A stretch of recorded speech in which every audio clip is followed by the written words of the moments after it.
factores conductuales. Las personas que cuidan su salud no es lo mismo una persona que no le da importancia a su salud.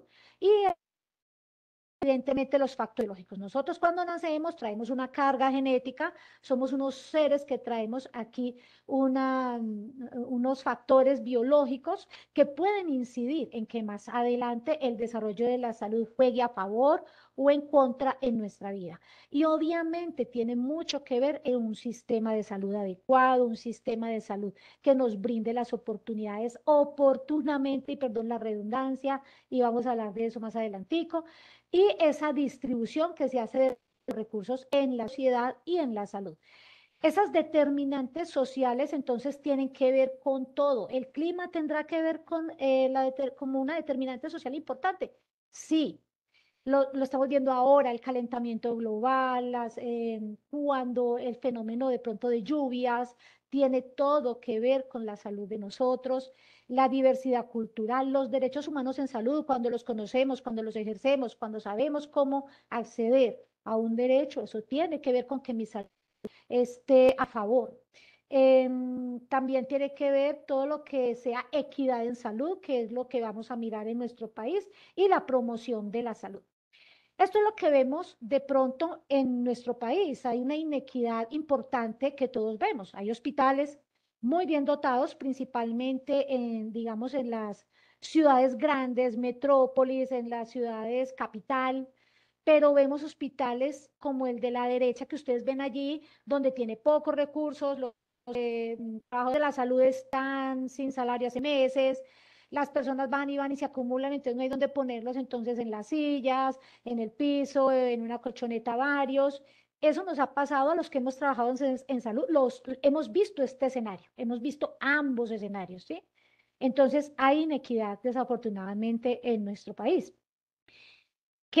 Cuando nosotros estudiamos enfermería, y lo digo pues a monto propio, en mi época, hace muchos años me gradué de enfermera, eh, era lo más fabuloso para nosotros, lo cool, era hacer intervencionismo, o sea, realizar procedimientos, entre más tubos pudiera pasar, más ondas, canalizar pacientes, genial, porque nos gusta el asistencialismo, nos gusta hacer intervenciones, nos gustan los procedimientos como enfermeros, y poco o nada nos gusta todo lo que tiene que ver con la salud pública, la prevención, eso de ir a dar charlas, eso de hacer unos controles como para qué. Y toma importancia cuando ese paciente que está ahí, como lo ves tú, intubado, lleno de monitores, al lado izquierdo esa imagen, ¿qué tal que ese fuera tu papá, tu mamá, tu hermano, alguien que tú amas? Ahí ya no. ¿Qué hubiera hecho para que mi familiar no llegara ahí? Para que mi papá, mi mamá no se muera, mi hermano, mi hijo, mi familiar, el ser que yo amo no estuviera en esa cama. Nos tocó mucho en pandemia ver eso, ¿cierto? Gente que se nos fue, gente que quedó con secuelas, gente que quedó con long COVID. Entonces, ese escenario no es bonito cuando te toca la fibra a ti, pero cuando uno está estudiando lo goza, lo vive y lo siente. Y lo digo porque me pasó a mí también. Luego ya uno cuando empieza a ver qué es más económico, qué es mejor calidad de vida, prevenir que llegar a esos escenarios, es cuando uno le ve la importancia a la salud pública. Y ni se diga pues del escenario de la derecha, es completamente terrible ver estas situaciones, pero pasa en el país. Entonces, ¿qué tenemos en este momento? Pues tenemos un Maite, que es un modelo de atención territorial, es decir, el poder está en los territorios, en las direcciones territoriales. Aquí en Antioquia se llama la Seccional de Salud de Antioquia, y en los municipios como para el cual yo trabajo. Después de Medellín, Bello es el municipio con más población, con más relevancia en el departamento y en el Valle de Aburrá para los temas de salud. Vemos entonces las clínicas muy lujosas, muy montadas, particulares, donde los que tienen mucho dinero pueden acceder fácilmente, o donde si tú tienes una buena EPS y accedes, como el que tú ves, la imagen que tú ves en la central, esto es en el centro, perdón, de la diapositiva. Esto es un centro Ardila Lule, divinamente, y, y ves el escenario de arriba de la derecha, que es una casucha donde eventualmente vamos a un área lejana a hacer unas brigadas de salud. Perdón, yo tomo aquí agüita. Cuando vamos a estas casas, vamos con médico, con enfermería, con odontología, con vacunación generalmente. Ojalá fuéramos con más. Hay otros sitios donde se puede ir con psicología, fisioterapia, todo depende del modelo territorial que cada uno de nosotros tenga en esa región donde estemos. Entonces, Mate es lo que tenemos ahora. Tenemos unas RIAs, unas guías, unas rutas integrales de atención por curso de vida, primera infancia, adolescencia, juventud, adultez, vejez, y dentro de ello todo lo que pueda pasar y todos los eventos que puedan pasar en salud. Entonces, allí más o menos se ve la atención. Hay inequidad, sí hay inequidad, sobre todo con las áreas rurales y sobre todo por el tema económico. ¿Qué problemas de salud entonces podemos ver con el modelo actual, siendo que tiene también cosas buenas? No todo es malo. Demoras en la detección temprana es una de las quejas principales. Por ejemplo, cuando ustedes o tú hablas con un oncólogo, el oncólogo te dice, me llegan tardíamente, los pacientes están consultando temprano, los pacientes se están yendo a hacer fila a sus IPS, los pacientes llevan sus exámenes o se los hacen, pero de aquí a que llegan a lo que se les debe hacer para minimizar ese riesgo, la detección no es temprana, convierte en tardía porque ya ha avanzado mucho el problema de salud de esa persona. Entonces tenemos barreras de acceso, de dificultades con la detección, como ya lo estamos diciendo, de autorización en autorización, barreras de acceso no solo físicas, sino locativas, de copagos, geográficas, porque por ejemplo aquí en Antioquia hay lugares donde tú tienes que andar a caballo, luego en chalupa, lo hemos visto con vacunación, por ejemplo, que lo hemos vivenciado de cerca. La salud es vista como un negocio, ¿cierto? Entonces vamos a hacer una IPS, vamos a montar un negocio con una IPS y el dinero de todos nosotros se va diluyendo. Y el gobierno desea retomar esa gobernanza porque actualmente está diluida en unos actores como EPS, como todo lo que hay en los territorios, sin querer decir que las EPS sean malas. Hay EPS muy buenas, hay otras que no son tan buenas, hay unas más resolutivas que otras, hay unas EPS con mejor red prestadora que otras, y tenemos un sistema que para algunos casos ya la mayoría es poco resolutivo. Prueba de ello es que día por día son miles de tutelas y hay cantidad de tutelas que no se han resuelto. Tutela, desacato a tutela, de todo. Entonces, tú empiezas con una queja, un derecho de petición, una tutela, un derecho a tutela y no te contesta nadie en algunos casos. Hay otros casos que sí, pero la mayoría de veces es así. Hay hospitales que son como un medio, esa imagen de ahí de la diapositiva, no están en el piso, pero sí se ven los hospitales congestionados, se ven los hospitales saturados por esa falta de resolutividad. Aquí vemos entonces que hay voces a favor y en contra de esta nueva reforma a la salud. ¿Qué pasa entonces con la reforma a la salud? Hay un gobierno que decidimos elegir, perdónenme, todos nosotros pues estamos en un país democrático, se votó en unas elecciones, en esas elecciones pues un gobierno que ascendió y decidió y tenía como bandera de su apuesta política una reforma a la salud.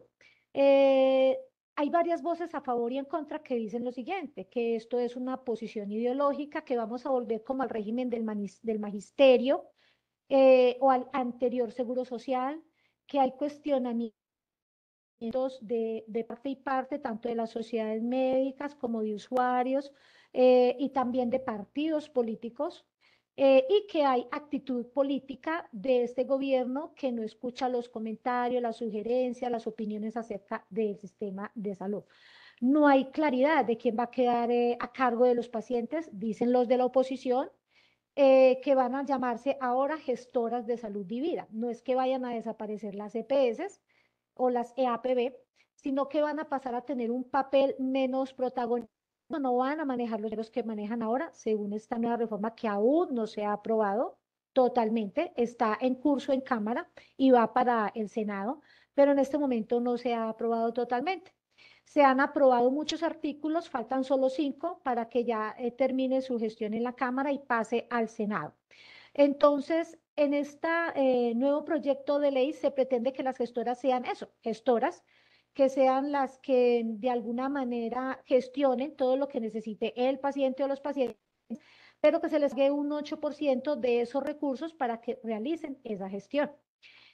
Los de la oposición preguntan, bueno, pero ¿quién va a manejar esos recursos entonces? Hay usuarios que han mandado comunicaciones, hay una carta de médicos que ha llegado al presidente o a la presidencia para ser escuchado con los aportes que quieren poner a la reforma a la salud. No conozco que agremiaciones de enfermería se hayan pronunciado o hayan enviado algún comunicado. Em, no lo he visto, o si lo hay, qué bueno, y ojalá que existiera, porque nosotros somos unos profesionales en el sistema de salud preponderantemente líderes y no ejercemos a veces esa voz que pudiésemos tener y no nos pronunciamos en lo que queremos sugerir, porque podríamos sugerir muchas cosas, sobre todo con lo que pretende esta nueva reforma a la salud. Algunas voces en contra dicen que las EPS quedarían como un call center, es decir, gestión de riesgo, y se diluiría la prestación del servicio de salud en el Estado, porque el Estado, con esta nueva reforma, quiere retomar digamos, la salud y la sartén por el mango en lo que respecta a la atención a los usuarios. Entonces, ¿qué dificultades vemos con el actual sistema de salud? Inequidad, como todos lo sabemos, la falta de ser resolutivos, lo que nos da una ineficiencia, la calidad ha mejorado en todo lo que es la parte técnico-científica, del conocimiento, de los avances en salud, de tecnología, pero no todo el mundo tiene acceso a las nuevas tecnologías, a los avances científicos, a los medicamentos de última generación, a todos esos recursos que ya existen, pero que los vemos muy lejos para algunos de nosotros en varios territorios. Inclusive en las mismas ciudades grandes se pueden tener hospitales con todo, pero tú no tienes ese acceso a esto. La accesibilidad por el tema geográfico, por el tema económico, por el tema social, por las creencias, eh, por todo lo que tiene que ver con prácticas comunitarias, ancestrales, en fin. Y el flujo de recursos. Entonces, las EPS administran unos recursos, los hospitales dicen que están pobres porque las EPS no pagan, las EPS dicen no pagamos porque el ministerio o el nivel central no nos ha girado los dineros. Hemos visto hospitales quebrados, casi quebrados, unos han salido adelante, pero todo tiene que ver. Entonces, las EPS sí es cierto que tienen que pagar esos dineros, a las IPS que son su red prestadora y que están administrando los recursos con sus usuarios, pero a la vez qué tipo de líderes tenemos en esos hospitales, tenemos en esas instituciones de salud que están proponiendo nuevas cosas, que están utilizando los recursos como son. Tenemos burocracia en muchas instituciones, tenemos politiquería y perdona decirlo de esa manera, pero lo hay. Digamos que hay corrupción a todo nivel, en el sector salud también la hay, en todo lado. Entonces, todo esto influye de alguna manera en que esos recursos no se les dé lo que se le debe, como la importancia y la relevancia que se les debe dar. Enfoque curativo. Nosotros nos enfocamos en ser curanderos, en curar la enfermedad y los pacientes nos enfocamos en acudir cuando estamos enfermos. No voy a ir a la consulta del adulto. Casi nadie dice eso. A ti te dan una cita para la consulta del adulto, pero yo me siento bien, estoy aliviado. ¿Por qué me están dando una consulta? Mira, te vamos a dar una cita para tu adolescente, para que lo traigas a una consulta muy importante. No, mi hijo está bien, no necesita nada. Entonces no vemos la prevención como algo importante en nuestra vida. Nuestra salud siempre ha estado enfocada en la enfermedad, en curar, en intervencionismo, en le tenemos que hacer algo al paciente y los mismos pacientes lo piden. No me va a mandar medicamentos, no me va a hacer exámenes, este tipo de cosas. Y le vemos un poco valor a lo que es todo lo que tiene que ver con la salud pública, la prevención de las enfermedades, la detección temprana de las enfermedades, que es el pilar de muchos tratamientos cuando tú descubres algo a tiempo. La integralidad, la formación del talento humano, que eso también está contemplado en el nuevo proyecto de ley, que es cómo estamos formándonos nosotros, todo lo que es las áreas de la salud, las ciencias de la salud, por así decirlo, y qué enfoque tenemos. El desconocimiento por parte de nosotros como usuarios. También muchas veces no tenemos como cuáles son nuestros derechos, cuáles son nuestros deberes, a dónde puedo ir, quién me puede ayudar, qué puedo hacer yo como paciente para gestionar mi propia salud. Porque yo fumo, pero voy al ego porque no me dan los inhaladores. Entonces, no estás dejando de fumar, no aceptas que tienes un problema, hay algo que debes hacer, tienes que poner de tu parte, pero me enfoco en que no me están dando los inhaladores o que me dan los inhaladores más baratos o que de esos no me sirven. A un vecino mío le formulan unos más caros y son más efectivos, pero no estás atacando la causa, estás manejando un síntoma. En cuanto a las prácticas ancestrales, este nuevo proyecto de ley pretende hacer como una cohesión con el respeto que se tienen hacia algunas comunidades indígenas, rom, afro, que manejan sus propias prácticas. Científicamente se ha descubierto de todo, que hay unas que sí sirven, que son inocuas, y otras que definitivamente no sirven. Entonces, entrar como en esa discusión con las comunidades, porque esto sí te sirve o esto se te puede manejar de esta manera, hagámoslo en conjunto con tus prácticas y con las de nosotros, ha sido bien difícil y yo creo que es un tema a explorar para nosotros como profesionales de la enfermería, tanto a nivel investigativo como a nivel de trabajo comunitario, cómo podemos hacer de la mano que esto funcione sin ir en contra de lo que las comunidades piensan, sienten y creen que pueden ayudar, porque hay prácticas que sí son realmente pueden ayudar y hay otras que puede que no. Habría que entrar a evaluar mucho eso.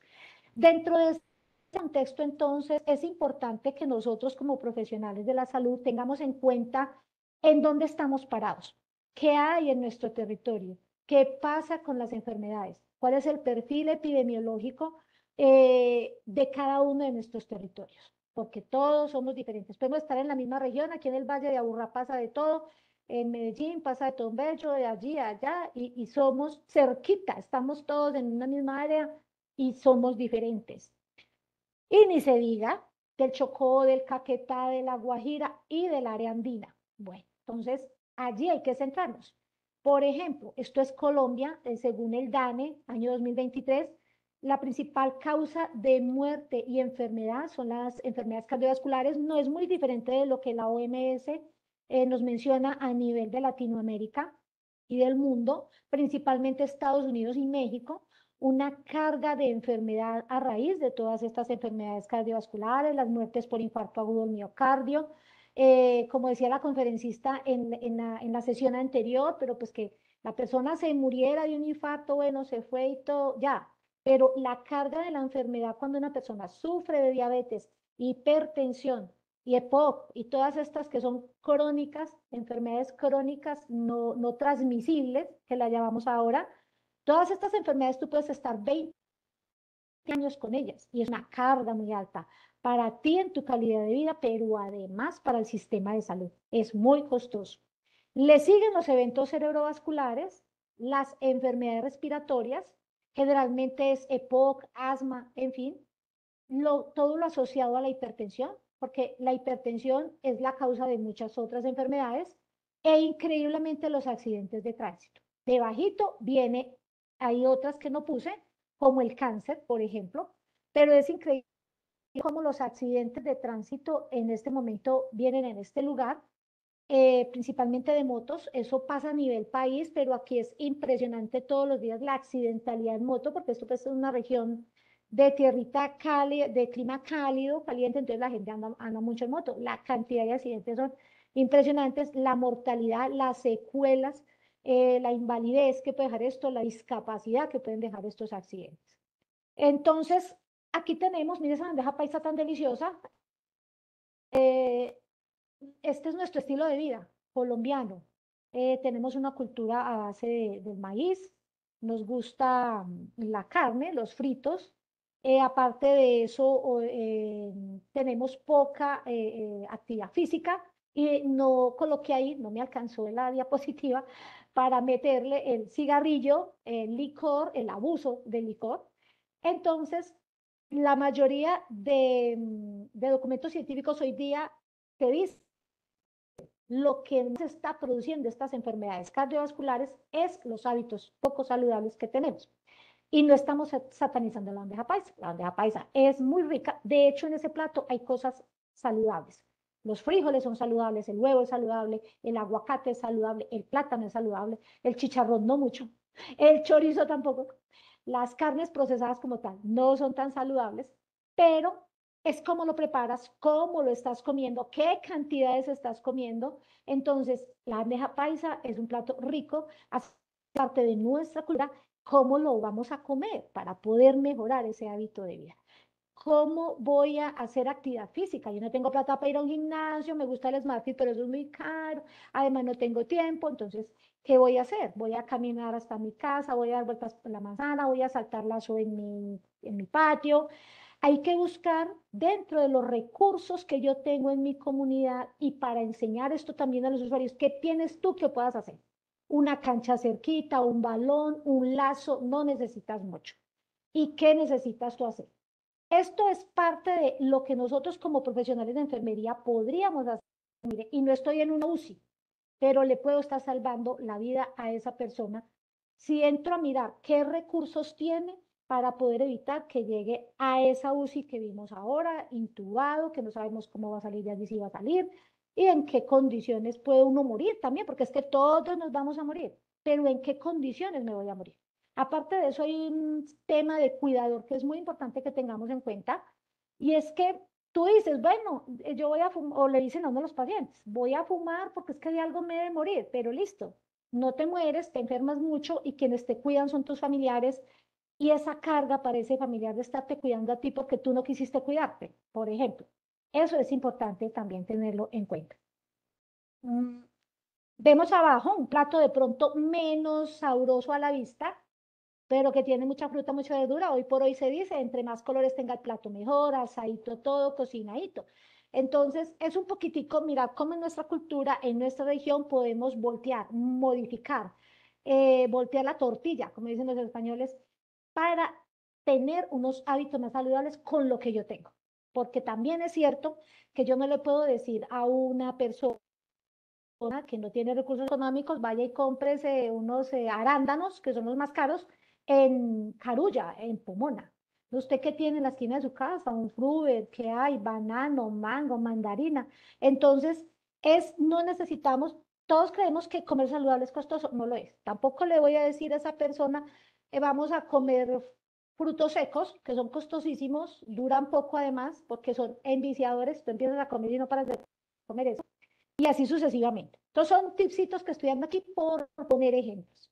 Y lo que vemos en la imagen de abajo es a lo que tenemos que llegar.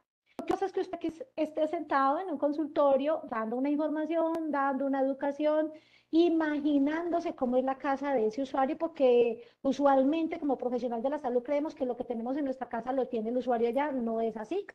Entonces, cuando vamos a esas casas, vemos el contexto, vemos su hogar, vemos qué tiene, si tiene agua potable, si los desechos están bien desechados, es decir, pasa un carro de la basura, tiene luz, no tiene luz, con qué cocina, cómo cocina y qué tiene a la mano de que sobreviven estas personas.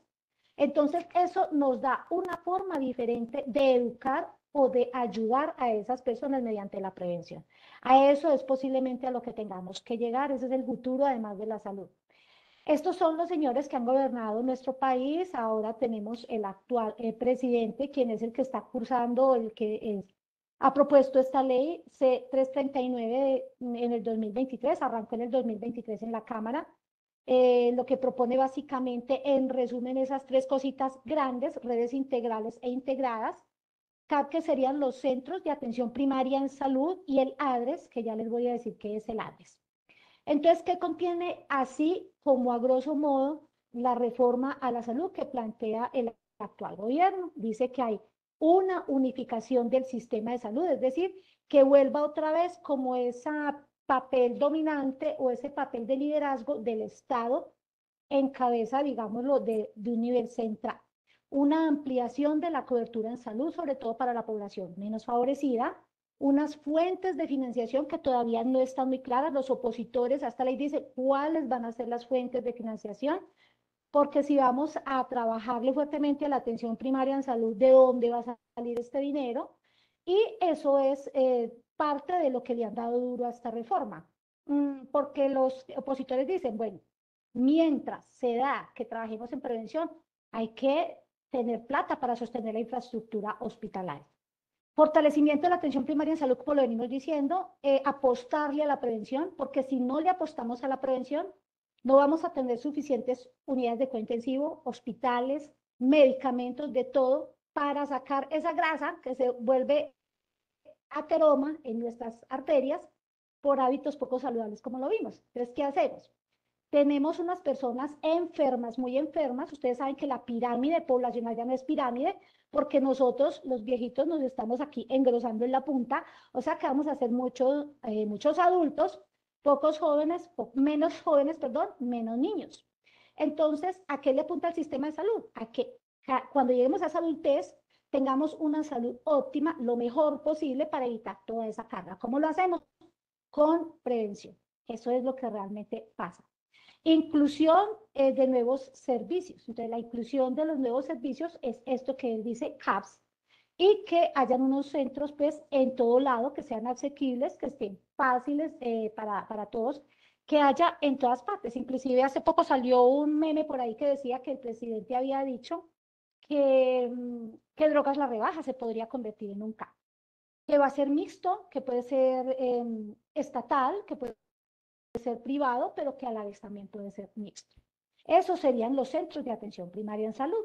Las redes integradas o integradas que estarían de pronto también muy de la mano con las gestoras de salud y vida, que pasarían a llamarse así las actuales EPS, como le dije ahora, no es que vayan a desaparecer, la propuesta es que se conviertan en gestoras de salud y vida, es decir, nosotros acudiríamos a los CAP, si los CAP de los CAP nos van a remitir como usuarios, ahí entrarían las gestoras de salud y vida, es decir, las EPS actuales, y a través de ellos accederíamos al resto de la red en caso de que necesitáramos lo que vayamos a necesitar. Un sistema de información y autonomía, los sistemas de salud siempre existirán en todo lo que tiene que ver con la red. La participación ciudadana, esto es algo que quiere como dinamizar esta ley, y es que los ciudadanos participen en unos consejos comunales de salud, exclusivos de salud, para que sean como unos vigías o digamos unos personas que estén velando porque esos recursos en salud se utilicen como debe ser en un esfuerzo de la lucha anticorrupción. Y que la gobernanza de nuevo del sistema de salud pase a manos del gobierno, no de las EPS como está en este momento. Esto es lo que propone la actual reforma.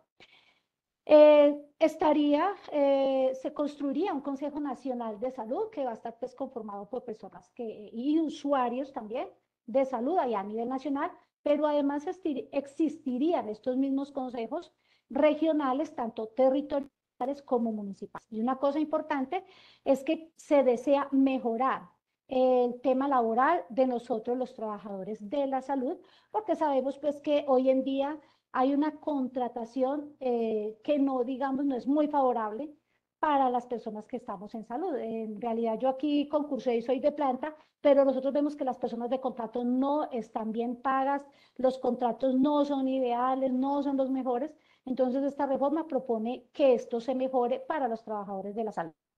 El tema aquí son las fuentes de financiación. Y continuaríamos, obviamente, con una inspección, vigilancia y control. Nosotros tenemos Supersalud, tenemos el ADRES, tendríamos las direcciones territoriales y las direcciones locales, como en el caso para el cual yo trabajo, que es el municipio de Bello, en inspecciones de vigilancia y control para todo el sistema de salud, como sería la red, en los hospitales, las IPS y obviamente las actuales EPS, y en el caso de que se conviertan en gestoras. Entonces, ¿cómo sería lo nuevo? Esta es la misma escenario, perdón, este es el mismo escenario que traemos, pero con nombres diferentes. Tendríamos centros resolutivos de atención, es decir, usted aquí en imagen superior del lado derecho va y hace una jornada de salud con todo el equipo de salud, que es lo que se pretende, llegar a las comunidades, a las casas y demás. Y hay un centro o un CAP cercano que sería el que recibiría a través de la EPS actual, que se llamarían Centros de Gestión y de Vida, para acceder a la demás red. Estos centros de referencia y contrarreferencia pues existirían en los territorios y se manejarían también a través de las entidades territoriales. Habría un Consejo Nacional de Salud y tenemos la superintendencia quien nos vigila. De todas maneras, esta superintendencia se pretende que sea más resolutiva porque a ellos les llegan demasiadas quejas, muchas veces no se obtiene la respuesta esperada ni oportuna, entonces tendrían que ser más resolutivas y se les exigiría que dieran respuesta en 72 horas. ¿Qué ha pasado con la reforma? Entonces, a este momento, no he mirado el tiempo, ya estamos aquí, es 5:47. ¿Qué ha pasado? Se ha aprobado ya más del 90% del articulado, en donde esto es lo que en resumen se propone. Las actuales EPS serían gestoras de salud y vida. Este punto que aprobó que ellas tendrían el recurso económico de un 8% del total de los recursos de salud para que hagan esta gestión, mientras que las IPS, actualmente las IPS no reciben los giros directos de la nación, los reciben desde las EPS, a través de unas auditorías, de unos contratos que hacen con los hospitales, reciben esos dineros cuando pasan cuentas de cobro. ¿Qué pasaría entonces? Pasaría que las IPS recibirían estos giros directos del ADRES o de la ADRES, que es el organismo del Estado, que sería quien les giraría directamente estos dineros y además tendrían unos créditos para la sostenibilidad de nuestros hospitales. Y una cosa importante también que se quiere aprobar es que el médico sea autónomo en sus decisiones, que se respete el concepto médico y el científico, porque en este momento hay una crítica sobre el actual sistema de salud y es que hay médicos que, hay IPS, perdón, que les ponen metas a los médicos de no fumar sino tantos medicamentos, de no remitir tanto a los pacientes, de no solicitar tantos laboratorios a tales pacientes. Entonces, tienen como unas restricciones y sobre eso hay un micrófono abierto. Yo veo por allí como un micrófono abierto. Escuché. Bueno, ya como que no. Entonces, se pretende que haya esta autonomía médica y evitar que las IPS o las EPS también pongan limitantes sobre el criterio científico. ¿El ADRES entonces qué es? Debí decírselos hace tiempo, pero yo me imagino que los que estamos acá algo sabemos del ADRES, es una entidad adscrita al Ministerio de Salud. La sigla quiere decir Administradora de los Recursos del Sistema General de Seguridad Social en Salud, tiene personería jurídica, esto está adscrito al Estado y tiene pues sus propios recursos y controles. Además, el ADRES actualmente, ¿qué hace? El ADRES actualmente administra la base de datos única de los afiliados, es decir, todos nosotros si nos buscamos, usted busca ADRES en el Google y ahí tú colocas tu cédula y a ti te dice inmediatamente dónde estás, no sé, hay una imagen que me dice solicitud de anotación. Ahí de lado solicita anotar en el contenido. Allá. Ella está pidiendo que le den espacio para anotar algo. Lo voy a cerrar aquí. Listo. Entonces, actualmente nosotros pertenecemos hasta, estamos en estas bases de datos, nos buscamos y ahí aparecemos. Esas bases de datos las continuaría manejando el ADRES para reconocernos a nosotros, para conocer cuál es nuestro estado frente a la afiliación en el sistema de seguridad social en Salud. ¿Qué haría el ADRES? El ADRES giraría directamente estos recursos a las IPS y adicionalmente giraría a las actuales EPS que se llamarían de otra manera para ese 8% para que administre. Bueno, yo soy de Salud Total, yo sigo siendo de Salud Total, pero Salud Total con ese 8% administraría como me gestiona a mí, dónde sería mi red de atención. Básicamente eso es lo que quiere decir. Bueno, aquí no me deja pasar. Allá por fin me va a dar. Lo último. Entonces, hasta anoche habían aprobado 130 artículos de los 135. Inicialmente eran 143, pero fueron eliminados 8 artículos con los cuales no estuvieron de acuerdo. Uno que fue eliminado y que no ha dejado pasar, y hay mucha discusión en este momento, es el de la elección de los directores o gerentes de los hospitales del Estado. ¿Por qué? Porque los hospitales del Estado, ahí la oposición quiere que se elijan por meritocracia, pero al parecer en la reforma lo elegirían desde la nación, o sea, se elegiría políticamente.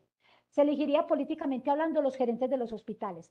Pero la oposición ha dicho, no estamos de acuerdo con esto, se deben elegir por meritocracia y debe respetarse esa condición. Ese es uno de los artículos, artículo 42, que más polémica ha causado y que se desea reestructurar. Faltan 5 artículos para que pase al Senado, sale ya con estos 5 artículos, se aprueba lo que ya queda y ya pasa a un segundo debate que sería en el Senado. Entonces, los mayores gastos del sistema serían en la sostenibilidad, obviamente, de la infraestructura de nuestros hospitales públicos, en la ampliación de la cobertura. Necesitamos mucha infraestructura para trabajar en salud pública, para traducir todo esto que se está diciendo en prevención, como lo hemos hablado ahora, tanto en la baja, en la mediana, en la alta complejidad. Esa es una preocupación que de todas maneras se ha hablado y se ha dicho que el Ministerio de Hacienda tendría que entrar a mirar de dónde van a salir estos recursos para esta fase inicial de la reforma de la salud. En un sistema de salud, ¿qué podría hacer? ¿Cuál sería la diferencia? ¿Cómo podríamos construir un buen sistema de salud? Con lo que ya tenemos bueno, que hay cosas buenas de nuestro sistema, y mejorarlo con lo que se está proponiendo. Tendríamos que tener unas metas apropiadas para políticas diseñadas que aumenten la equidad, porque sí hay inequidad en este momento en los territorios. Hacer todo lo posible para que el diagnóstico y tratamiento sea oportuno para todas las personas. Porque ¿qué es lo que está pasando? Estamos llegando tarde a lo que realmente necesitamos. Estamos llegando tarde al tratamiento. Las citologías de prevención, el examen de mama, la mamografía, todo lo que sea detección temprana de cáncer, pero nos detectan y luego para que llegues al oncólogo te demoras, para que llegues a la quimio, a la radio, a lo que sea que necesites. Entonces ahí es donde se va diluyendo la importancia de la detección a tiempo. Desarrollar nuevas soluciones de manera continua, es decir, esto no es estático. Si aprobó la reforma, quedamos al 100% y esto va a funcionar. Es posible que no, es posible que sobre la marcha haya que replantear cosas y de todas maneras la humanidad va cambiando, las amenazas van cambiando. No nos imaginábamos que iba a haber una pandemia y la hubo. Y entonces, como todo va en evolución y en cambio, la salud tiene que ser igual, dinámica, cambiante, que evolucione y que evolucione con los que estamos metidos en ella, con los actores que somos nosotros. Y en conjunto con la sociedad, nosotros no podemos aislar a los pacientes, hay que darle voz a la comunidad, hay que escuchar más a la comunidad. ¿Las enfermedades son prevenibles, tratables y aún mejor, se pueden revertir? Sí. Antiguamente, anteriormente se decía, la diabetes no es curable. Hoy en día hay estudios científicos serios que apuntan a que si a ti te detectan a tiempo, te tratan, sigues unos estilos de vida saludables adecuados, la diabetes se revierte. No puede que no vuelvas a necesitar insulina, pero esto exige mucho de un buen sistema de salud y a la vez de una buena gestión de salud. Uno de los pilares de esto es la autogestión, es decir, yo como paciente, ¿cuál es mi responsabilidad con mi salud? Si yo fumo, si yo como mal, si yo no hago deporte, si yo no hago nada, pero hoy exijo mis derechos y me tienen que dar y mis medicamentos, pero yo no hago nada por mí. La salud nace en tu conciencia, en lo que tú quieres para ti mismo, cómo quieres proyectarte, cómo quieres vivir tu vida, tu adolescencia, tu juventud, tu vejez, cómo quieres llegar a esa edad, lleno de enfermedades, cargado de enfermedades, lleno de medicamentos, o cómo lleguemos lo mejor posible con unos estilos de vida adecuados, saludables, en donde tengamos una vejez buena para nosotros y para nuestras familias. La economía tiene que ver. En la medida en que administremos unos recursos económicos bien administrados, pues posiblemente nos llegue lo que nos tiene que llegar a nosotros los pacientes y las particularidades de las regiones. Por ejemplo, acá en Bello hay de todo, enfermedades tropicales, crónicas no transmisibles, cáncer, hay dengue, hay nada menos estábamos hoy con un tema que allá en la cárcel que tenemos, que es una cárcel nacional, aquí llegan presos de todo el país, se llama Bellavista, hicieron un licor, hay un muerto, 2 ciegos y hay 3 en cuidado intensivo. Entonces, ¿qué vamos a hacer? ¿Qué va a pasar con eso, cierto? Cada región se comporta diferente, hay violencia en unas regiones, hay accidentes tránsito, en otras regiones más que en otras.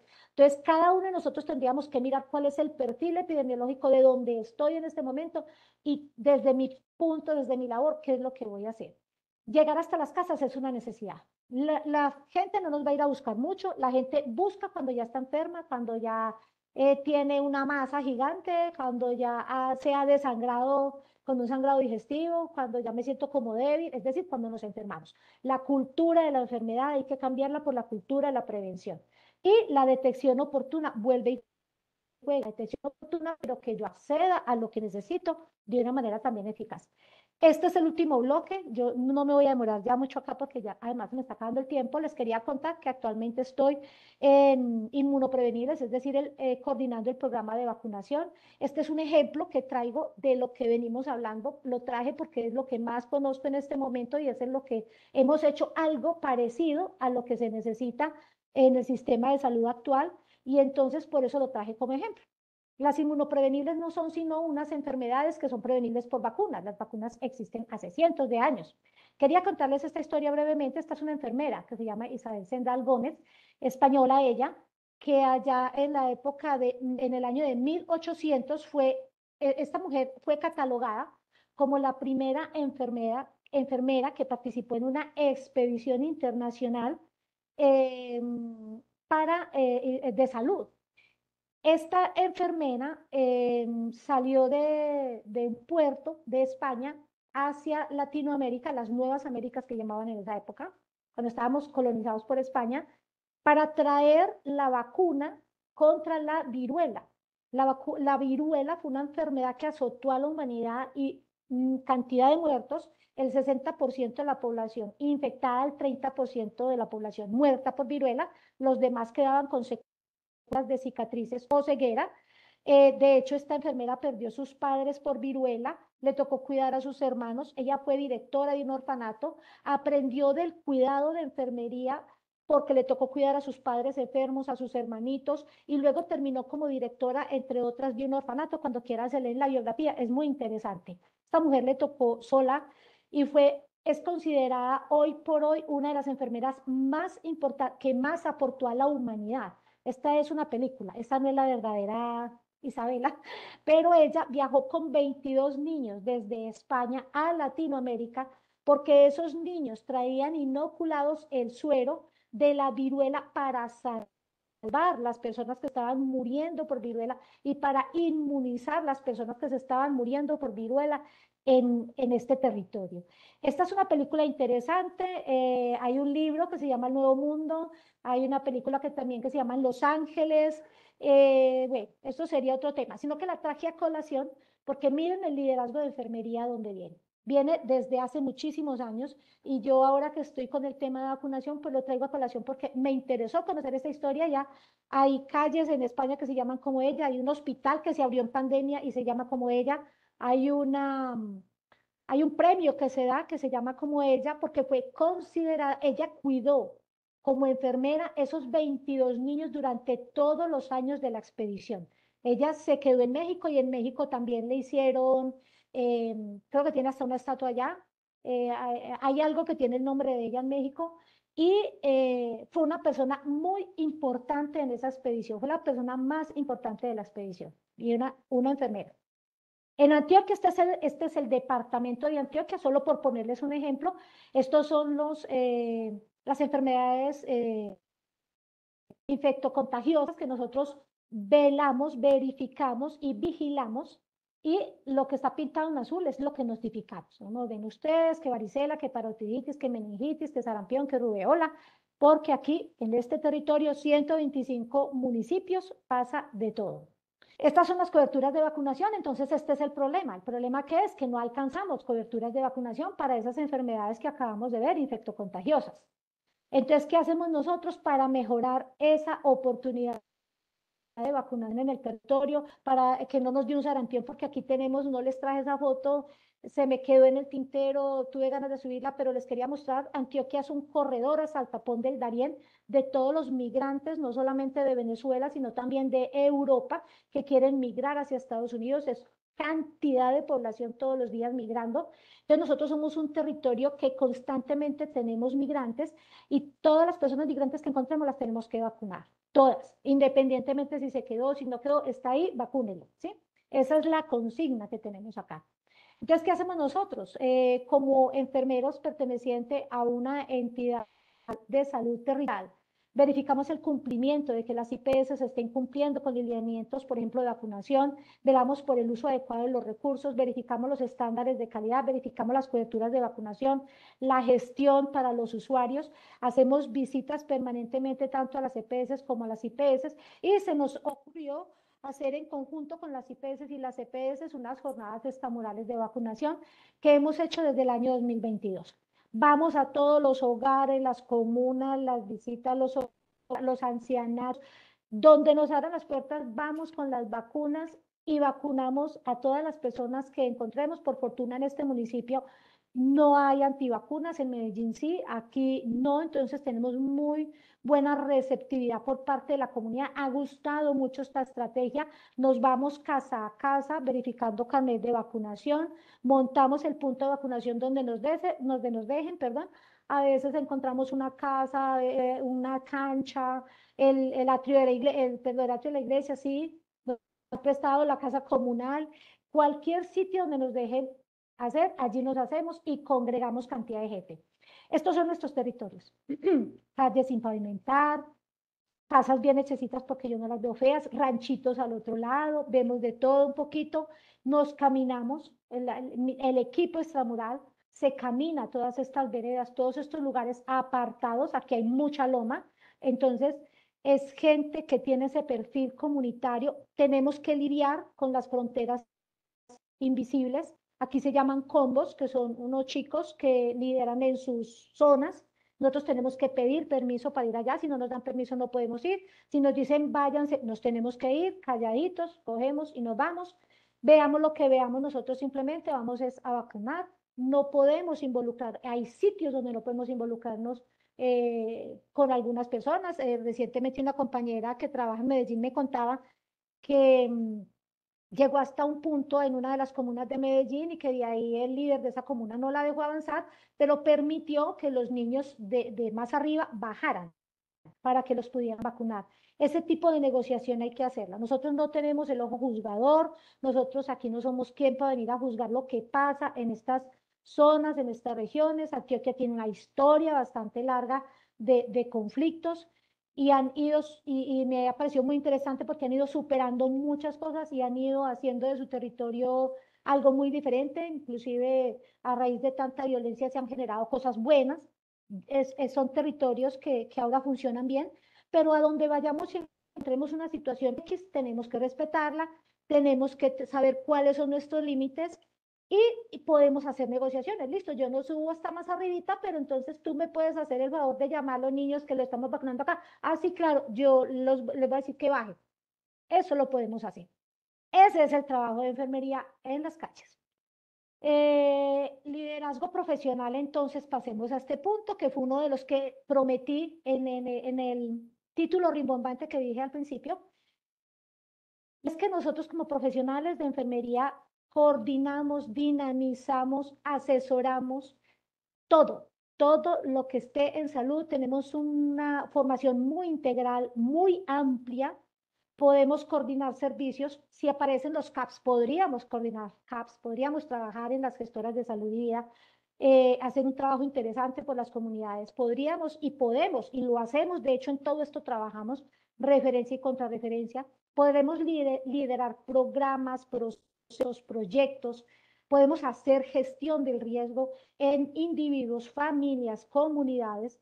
Podemos estar en las entidades del Estado, como lo estoy yo, como lo están muchas de mis compañeras. Tengo una compañera espectacular que lidera un programa de salud mental genial, que es bandera acá en el municipio. Tengo muchas compañeras, casi todas las compañeras son excelentes, buenas, unas son enfermeras, otras no son enfermeras, pero son profesionales del área de la salud y todo está como en la actitud que le pongamos a todo lo que hacemos. Tengo una compañera que no es enfermera, lidera el programa de discapacidad, me que es espectacular porque ha aprendido lo que nadie sabe de discapacidad, ella ya lo sabe, pero todo es actitud en la vida.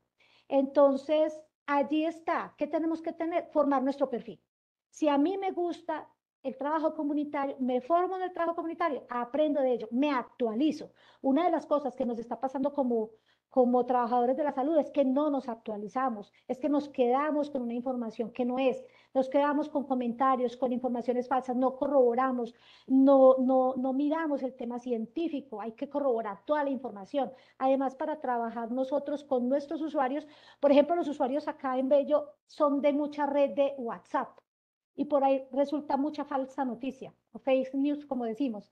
Entonces, ¿qué hay que hacer? Nosotros tenemos que educar en dónde buscar la verdadera información, cómo encontrar cuando nos están mintiendo en algo, dónde podemos buscar información de salud verdadera y podemos credibilidad con nuestras comunidades.